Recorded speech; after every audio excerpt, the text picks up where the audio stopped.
النهاردة هنعرف مع بعض مين هو قارون. لو عاوز تعرف تابع الفيديو.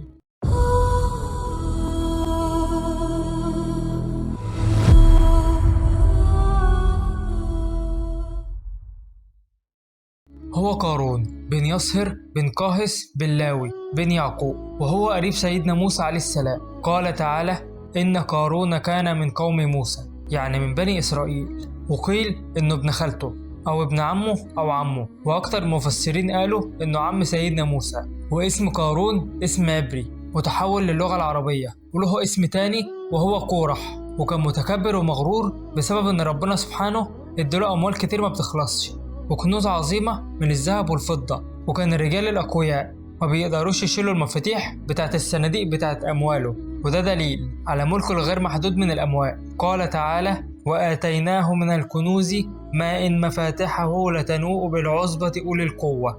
وفرعون جعله ملك على بني إسرائيل، فذاب من جبروته وظلمه عليهم، فرغبته إنه يكون أفضل من قومه وإنه يتميز عليهم ويكونوا تحت قبضته، وتكبره تكبر شديد على فقراء قومه بسبب البذخ اللي هو فيه.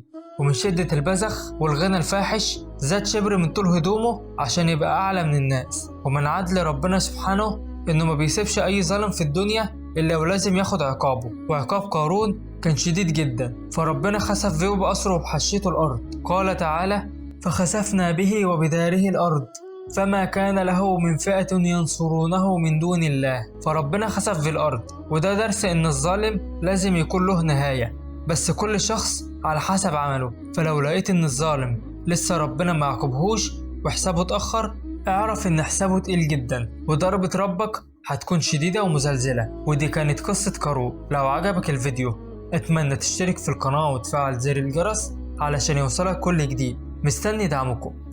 سلام.